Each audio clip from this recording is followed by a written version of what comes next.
Joseph Goldstein, in a series of retreats, recorded his 1 hour talks about the Satipatthana Sutta. And it turned out that there were about 46 different 1 hour talks about the Satipatthana Sutta. And the talk that I'm giving today will be going into the detail about his first talk, which was titled Direct Path of Awakening.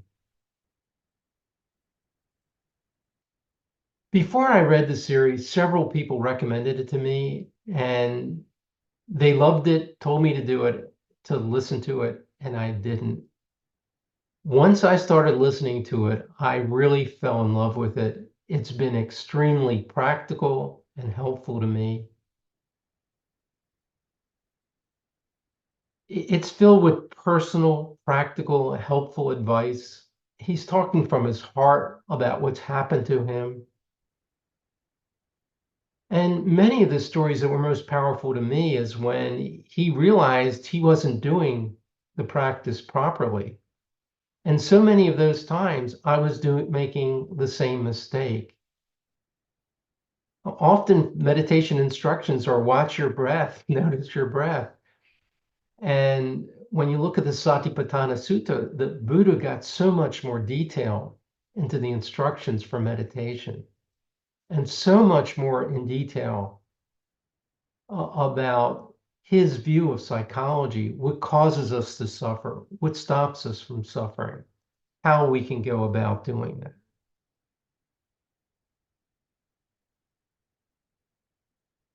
And one of the things he keeps pointing out is we've heard all these words like mindfulness or dukkha or suffering. And sometimes we can't relate it directly to a felt experience.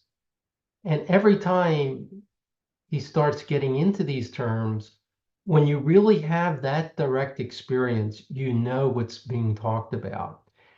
And Joseph is really good at pointing out we need to be aware of the direct experience of what dukkha is, of what mindfulness is. I hated the list in Buddhism. There's the list of the Four Noble Truths, the Eightfold Path, the 7 Factors of Awakening. And they're all a bunch of words I seem to have to memorize. He goes through every one of those lists in enough detail where I have a visceral feeling for what they are and why they're there. And it's really been helpful to me. The other thing after going through this tape, there's so many of the Pali words that have been translated in a poor way that causes confusion. And an example of that, for example, is desire. The cause of all suffering is desire. Well, if I desire to have a daily practice, that's not a cause for my suffering. It's a poor translation. A better translation is craving. An aspiration is different. So it's been helpful in me understanding the words. And after listening to the tapes, I've really come to appreciate Buddha as being a really brilliant psychologist with excellent technique called meditation to help you deal with the problems we normally face. I want to point out about the slides that I'll be sending you. I have been talking from these notes. I encourage you to take notes if you want to, but when I send the slides, all of the details will be in the slides. It's just, I don't want to bullet by bullet and read them to you. I've seen presentations like that. It drives me crazy. I didn't want to do that. But behind every picture I'll be showing you, there'll be my prompts to make sure. I spent a lot of time preparing it, going over several times, keeping adding things. If I did it off the top of my head from the pictures, I forget a lot of stuff. I want to put a context for the Satipatthana Sutta. There is Buddhism and there's Theravada Buddhism. The original Theravada Buddhism dates directly back to Buddha, who died in 400 BC. But what's become popular since then is Zen Buddhism and Tibetan Buddhism. But Zen Buddhism didn't start till the 6th century AD. Tibetan didn't start till the 8th century.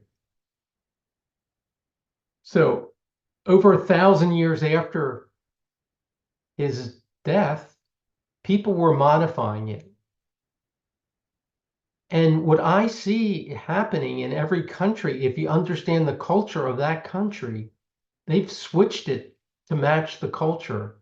I visited Japan, and if you go to a Shinto ceremony, it's very similar to the way Zen Buddhism, what you see in a Zen monastery in Japan. Just very reverent, focus, clear walking, attention, humility. You just see it in every gesture in the Shinto, and part of it rubbed off on in the Zen Buddhism. Tibetan, there was a lot of dakas, dakinis, and visualizations, and that form of Buddhism was very consistent with the life of the Tibetans. And what's happening in the United States today, for me, I see it as a very good thing, is you have Western trained psychologists who understand Buddhism, but understand psychology maybe even deeper than Buddha did, and can work with you one-on-one to help you solve your problems. And right now, the popular insight meditation, Tara Brach, Joseph Goldstein, and Jack Kornfield, they've mixed their knowledge of Western psychology and helped make it clearer and easier for Americans to absorb. From AI, I got the fact that the Satipatthana Sutta is a seminal work for Theravada Buddhism. This is Buddha incorporating everything he knew into one long sutta. If you look at the Four Noble Truths, which is mostly what we're familiar with, I think Buddha learned a lot along the way as he was training and expands it out. And you see that in the sutta. It's explanations. For example, craving is a cause of suffering. Well, he explains what causes craving in the Satipatthana Sutta. It's the aggregates. And AI says that, and the type of meditation that Theravada Buddhism practice is called Vipassana. And Vipassana gets translated into insight meditation. And sometimes you'll hear it as Vipassana meditation, sometimes you'll hear it as insight.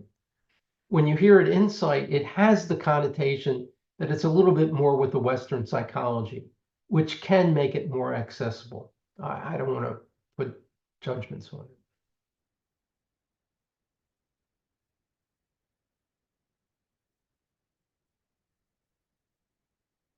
The picture in front of you is of the Venerable Analayo. And he did his PhD thesis on the Satipatthana Sutta. And he wrote a 600-page book on it. Joseph Goldstein read the book and loved it. He has a foreword in it, or has a praise of it on the cover. But he used Analayo's research as a foundation for his talks. And I talked about poly words not understanding. What can happen is you have a poly word like Tana, which means is translated sometimes as suffering, but it's used in all the suttas. Scholars, Buddhist scholars, have looked at all the suttas and see how it's used in all the different places. And those words have connotations. And in these talks, those connotations are explained. And the fact that Joseph was able to teach this, I want to give credit to Joseph Goldstein for this 46 hours worth of talks. Goldstein gives credit to Analayo. Analayo gives it to the suttas, which were memorized for 2,000 years before the writing. It goes back to Buddha. So this is a lineage of information that's been transmitted for almost 2,000 years.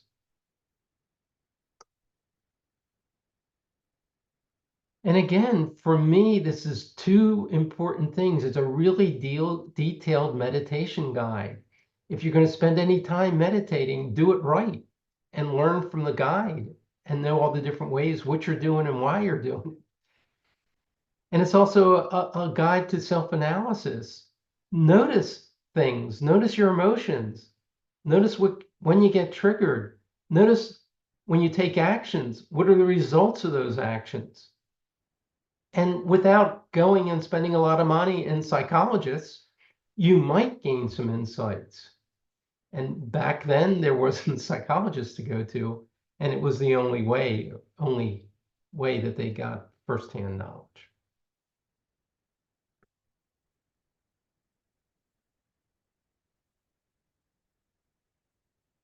Now I want to go over the first line of the sutta.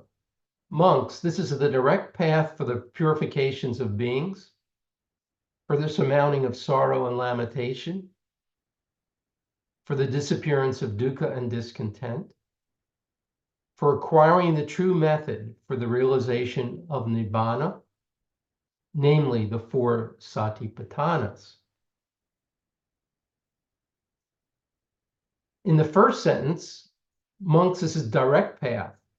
The direct path means the simplest and easiest way to achieve the goal. By the way, it's possible.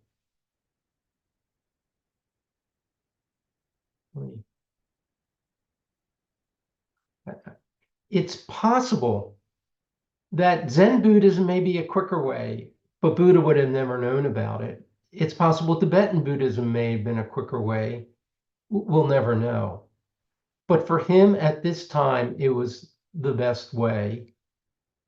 And one of the things personally, for me, I'm a math physics guy. I like to understand why things work. This happens because of this, because of this. And this is a logical way of doing it. I have done Tibetan Buddhism, and it's a quicker way to realize more blissed out states of consciousness, which is very enjoyable. But what is emphasized, I saw emphasized in my teachings, it may not be in all Tibetan Buddhism, were the practices and not so much about the psychology and understanding. So I'm very glad I started studying Theravada.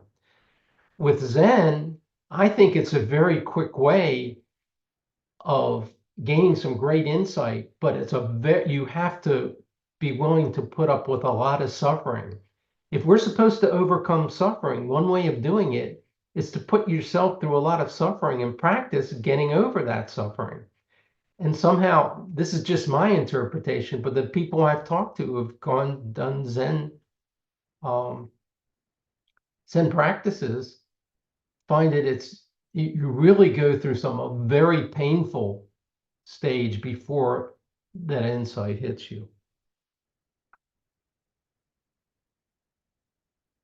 And then dukkha, monks, is a direct path for the purification of beings, for the surmounting of sorrow and lamentation, for the disappearance of dukkha and discontent.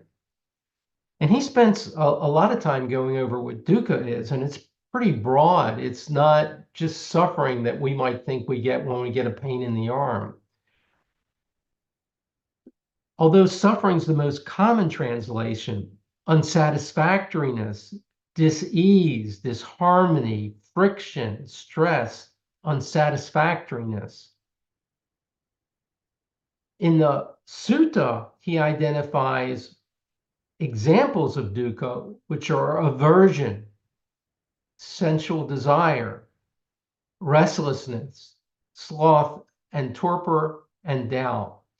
And sensual desire might have this connotation to you, well, sensual desire can be a good thing. I think it's the craving for it when you can't get it, the craving for it that might cause you to do bad things that becomes the problem with sensual desire. If you drive your behavior based on sensual desire, it can lead to problems. For me, what dukkha is, it wasn't in Goldstein's talk, but it's this narrative that triggers the negative emotions. I'm telling myself a story that makes me angry or makes me unhappy or exaggerates reality. And that's one of my experiences of it. I'm sure that it's part of it. I don't know if it's an exact translation. It's at least part of dukkha. And what I've seen for craving is caused by unrealistic expectation of ourselves and others in the world. None of us is perfect, but we're too easily beat ourselves up and have these narratives of I should be better. Why can't I do this? Why can't I do that? Craving is identified by the Buddha as the cause of suffering. Craving sometimes manifests in these thoughts. But that can be a good thing and it can be a bad thing. The thoughts are driving this, but the thoughts are our thoughts. Nobody else is thinking our thoughts. They're our responsibility. And if you can cultivate the mental discipline to change your thinking patterns, uh, part of the Eightfold Path is right thinking, right thoughts. It's about that mental discipline that stops you from generating thoughts that you know are debilitating to yourself. One thing I want to point out also is what Buddhism won't do for you. Stopping craving won't stop the world from being crazy. It won't stop bad circumstances. It won't stop fires. It won't stop old age. It won't stop sickness and death. And one of the frustrations being a teacher is people are really suffering with something I wish I could cure for them, but Buddhism won't stop that. What it does stop and can help you stop is your thoughts that lead to anguish that these circumstances cause. Another, nibbana, it's for acquiring the true method for the realization of nirvana. Nirvana, what does that mean? It's a cessation of all dukkha. And I want to read a quote from the Buddha to his son Rahula. Develop a mind like a mountain, just as a great mountain is not moved by the wind, so too develop your mind to remain unaffected by praise and blame, success and failure, pleasure and pain, fame and disgrace. So he's pointing out the way you're a mountain.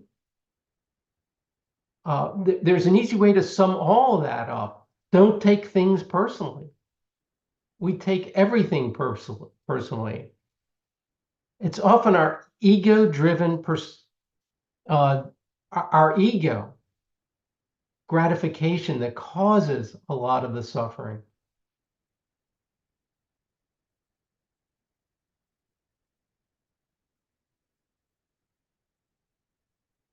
And Buddha doesn't use, I haven't seen translations where they talk about ego gratification. By the way, one other thing about this is what causes suffering? We have a persona.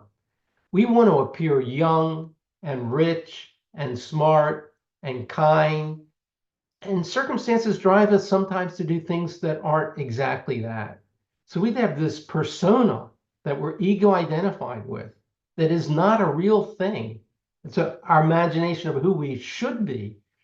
And we can't live up to that. And it causes all kinds of problems. In Buddhism, the term anatta, sometimes translated as non-self, gets at this problem. We aren't who we think we are. We're not consistent.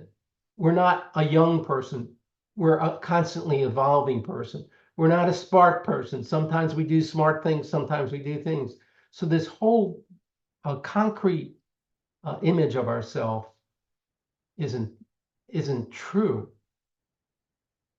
We're people prone to mistakes, and we need to be able to love ourselves and love others in spite of it. On the other hand, Buddhism is not nihilism. Well, you want to be happy, don't work, don't crave for anything. No, that's not it. You need aspirations. And one of the concepts of karma is who you are is really your actions.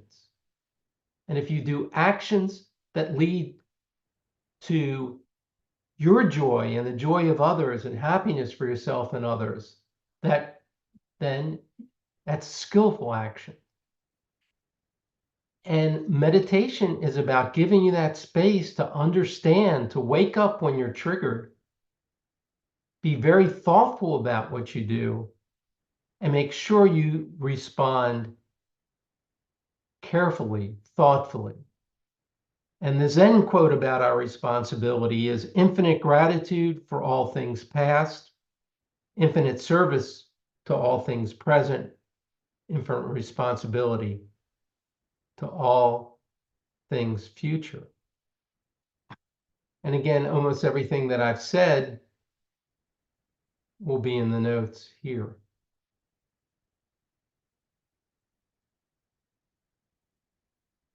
So we covered the first line. The second line,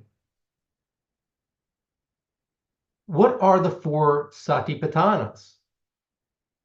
Here, monks, in regard to the body, a monk abides contemplating the body, ardent, clearly knowing, and mindful, free from desires and discontent. So the first Satipatthana, and Satipatthana is translated, I'll translate as pasture. The first pasture you're roaming in is to be aware of the body, ardent, clearly knowing, and mindful of everything that goes on in your body, and be free from desires and discontent. So that's the first of the four pastures, Satipatthanas. There are three more: feelings, mind, and dhammas. But he repeats this whole paragraph with a substitution of those. So the next line in the suttas, here, monks, in regard to feelings, a monk abides contemplating the feelings, ardent, clearly knowing, and mindful, free from desires and discontent. Here, monks, in regard to the mind, a monk abides contemplating the body, ardent, clearly knowing, and mindful, free from desire and discontent regard to the world.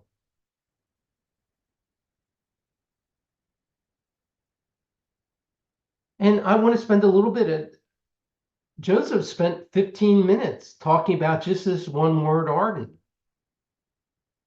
And he had a quote, Ajahn Mun, of all the things that people care for, the mind is the most precious treasure. Understanding the mind's true nature is understanding the Dharma in its entirety and leads to the attainment of nirvana.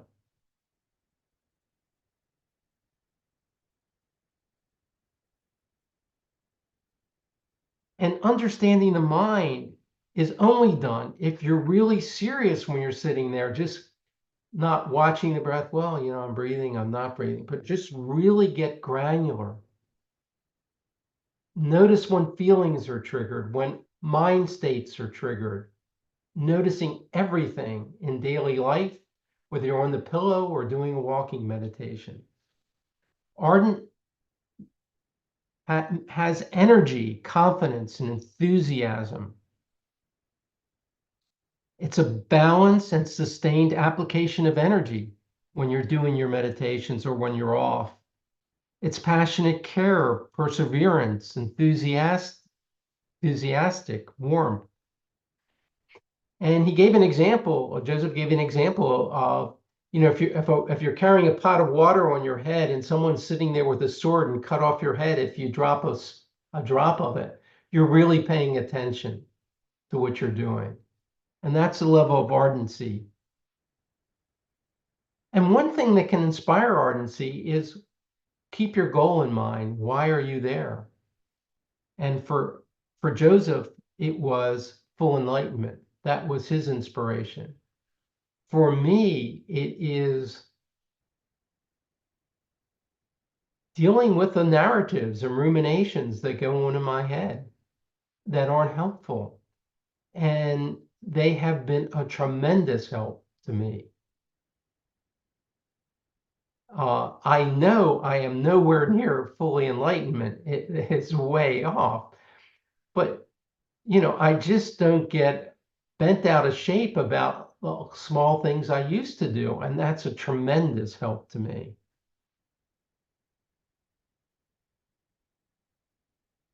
The only thing that can truly be said that belongs to us is the action that we perform and their subsequent fruits. It's talking about karma. You need to be ardent because be careful of what you do. Facial gestures cause problems to other people. If you're upset about something, even the facial gesture cause. Results follow actions like a shadow follows us.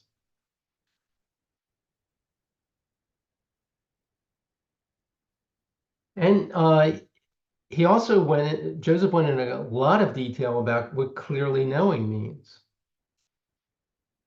The ability to clearly comprehend what we're doing. It's discernment. It's investigation, the wisdom factor. When going forward or returning, when looking away, when flexing the limbs, when wearing the robes, when eating, drinking, the bhikkhu or meditation student acts clearly knowing or fully aware. And you see, most of what we do throughout the day is on autopilot. And for me, a lot of the day is autopilot with my mind talking to me. Whatever we are doing, we should always abide clearly knowing, fully aware of what we are doing. This opens up the possibility to see our motivations before acting. Is it wholesome or not wholesome? Is it worth doing or not doing? The essential attitude of living in community is caring for each other. This allows us to live the Brahmaviharas. We cannot be saints all the time, but with clear comprehensions, we see what is arising and have the choice to act on it or not. Between the sitting and walking, it is very hard to practice. It's much easier to do it when you're in the pillow or when you're doing walking meditation. This is not just a nice idea. This is the Buddha telling us that this is the direct path to realization, clearly knowing. We cannot always do it, but it certainly can be our intention or ardently strive for this clear knowing, an underlying attitude that can hold everything that we do.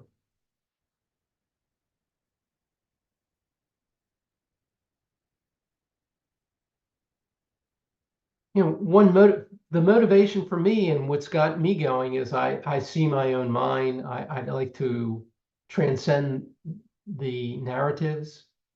But there's another even more important reason that I need to keep in mind and everyone needs to keep in mind. Thich Nhat Hanh tells a story of the boat people fleeing Vietnam when the communists came in, the Vietnamese from the South. They knew they'd be killed. So they went in these flimsy rafts and boats and tried to get to safety. There were pirates between them and shore, and there were storms. It was a very frightening experience. What Thich Nhat Hanh said, for those that had meditated, for those that had come to peace, they were a calming force for everybody else in the boat. And there's a ripple effect of your disposition on everyone you run into. You can be an inspiration or you can drag them down. And I'm pretty sure I just told this story to this group before, but the other example is Ying, who's an oncologist, coming home and meditating right after work because it's so difficult, her job and the toxicity of being with people who are dying. And she would meditate whenever she could before she'd get with her family. One day she didn't have time, and her daughter comes up and says, "Go meditate. We love you so much. We like you so much more after you've meditated." You want to be a peaceful, calming influence for everybody around you. So this is a reason for ardency.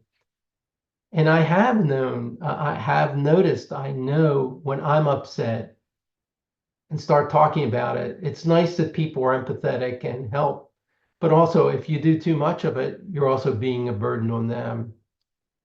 And so it's another reason to practice ardently. And there are four pastures: the body, feelings, mind states, and the dhammas. And any of these will lead to full enlightenment. And when Joseph first said this, I said, oh, good, I'll just focus on one so I won't have to work so hard. Well, it could lead to full enlightenment, I believe him. But as I started to understand these, each of these helps you see yourself more richly, clearly understand what you're doing, why you're doing it. There are many more points that can help guide you. Every door leads to the other. When you start noticing your body, you'll realize, well, what feelings trigger it? It really leads one to the other. And what I'd say about each one of these, if you focus, it's very important to get concentration. You choose a point of focus. If you focus on any of these, it can help you with your concentration. Whether you're always focusing on feelings, always focusing on mind states, or always focusing on dhammas. And each door is a wake-up call for skillful action. And I'll go through that with you on each one of the Satipatthanas. And Buddha says, the translation of the word Buddha is awoken one. Any one of these things can wake you up to what's happening. And I'll give an example. The first is of the body. And for me, this has happened over and over again. When I feel a tightness in my chest, I know something's bothering me. And when I feel that, I can sit back and think what happened. Sometimes it's something I said to someone, and I realize that maybe I didn't say it right. And it wakes me up to go over to the person and said, I didn't handle that properly. I'm sorry I said that, and explain why. And then the tightness in my chest goes away. But when I initially got the tightness in my chest, it was just a tightness in my chest. I had to sit and think of, well, what's happened today? And I go through and do it. So the body can be a wake-up call to you. I also want to tell another story. I attended a class that was taught by John Kabat-Zinn. It was a mindfulness-based stress reduction class. And he did something I thought was absurd, not helpful. And I finally understood what he did. It was a wake-up call to me. In that class, there was a woman who was hard of hearing. And John Kabat-Zinn said, I want volunteers to tell me what's bothering you, what causes you suffering. And this woman raised her hand and says, I'm taking this course. I'm hard of hearing. I can only get half your words. It's so frustrating to sit in this class and be hard of hearing. I just don't know what to do. I need to learn. I want to stop this. And I expected John Kabat-Zinn to at least have some empathy and sympathy for and start out, well, I understand it's really hard on you. And if I were in your position, I'd be just as upset. I don't know, something like that. What he said to her instead was, where do you feel it in your body? And I thought was a useless response.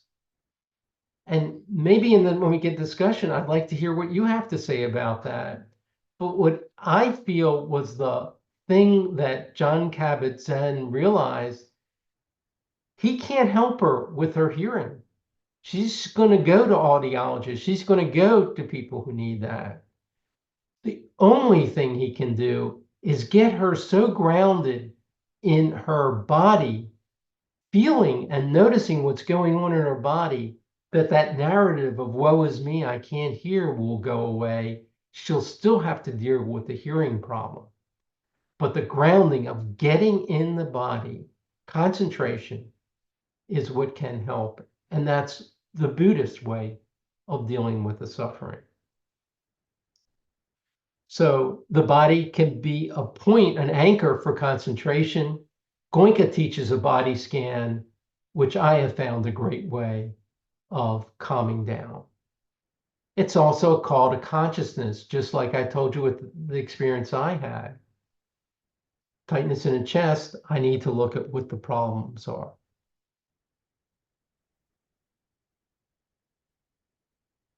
Feelings, it's simple. It's just pleasant, unpleasant, or neutral. It is not feelings in the way that we would say in English. But again, here, when you notice the pleasant sensation, for example, it could be, I see a cookie. I have a pleasant sensation. The vision of eating the cookie triggers me. If I recognize a pleasant sensation has triggered, I can think, oh, I can get that cookie. But if I'm thinking, I can say, well, maybe I don't need that. Maybe the sugar is hurting me, and maybe I can stop. Same thing with unpleasant things. I feel unpleasant. What can I do to help?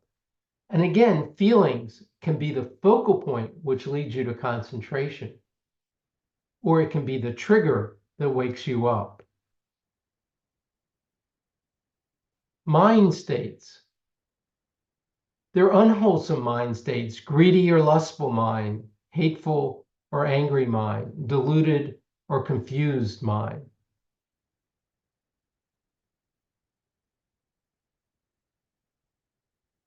This is a wake-up call also. When you feel that, how are you going to act is the important question. Wholesome thoughts, you're free from greed, free from hatred, free from delusion. What can you do to keep these states going? And there are other mental qualities. I'm just not going to go into detail here. And the Dhammas. Dhamma means the truth. They're the hindrances. It's very helpful to understand what causes your suffering and be able to identify them, enumerate them. The aggregates get at the point we aren't who we think we are. We aren't inherently existing, never changing, and make us aware of our ego-driven tendencies. And the aggregates is a step-by-step. You see something, past experiences go back, you realize you get ego attached to it. You flavor everything you see, and you do everything based on your ego identification. Sense spheres, this is how we get in touch with the world. Factors of awakening, how we can remove the hindrances. And the Four Noble Truth is the overall truth of suffering, the cause of suffering, and the cessation of suffering. And just, I'm going to have in the PowerPoint, I'm not going to cover now, but in more detail, all of these, the Dhammas, the awakening factors. And one thing throughout the whole Satipatthana Sutta, the scientific method is being applied. There's a problem, there's a cause of the problem, and how to stop the cause. An example is the Four Noble Truth. You have hindrances, dukkha. Factors of awakening are the way to we suffer, and they're the hindrances. We're craving, and the factors of awakening are how to. With the hindrances, we figure out what causes the hindrances, what's the cause of the hindrances, and how we can stop them. With the factors of awakening, we notice what helped us awake, and we try and encourage it. In the case of the hindrances, it's a problem we want to stop. In the case of the factors of awakening, it's something we want to improve. So key points from this talk: Dharma Seed, Joseph Goldstein, 46 Satipatthana talks on the Satipatthana will make your meditations more powerful and meaningful. Mindfulness instructions, ardent, clearly knowing, free from desire and discontent. On the pillow, walking meditation in everyday life. And the most important of the three is when you can start doing this, not when you're meditating, not when you're walking, but in real everyday life, you're going to catch yourself and save a lot of problems. Your equanimity is important. It impacts everyone around you. Body, feelings, mind state, and dharmas. Be conscious of these to know when you've been triggered. Focus on these to gain concentration. And karma. We need our agency. We need to do the right things, but we need to make sure that we always have skillful actions. And let me just close it with with a prayer. Just sit up straight, feet on the floor, back straight. May we be well, happy, and peaceful. May no harm come to us. May we always meet with spiritual success. May we also have the patience, courage, understanding, and determination to meet and overcome the inevitable problems, difficulties, and failures in life. May we rise above them with morality, integrity, forgiveness, compassion, mindfulness, and wisdom. Thank each and every one of you for being here today, and have a good day.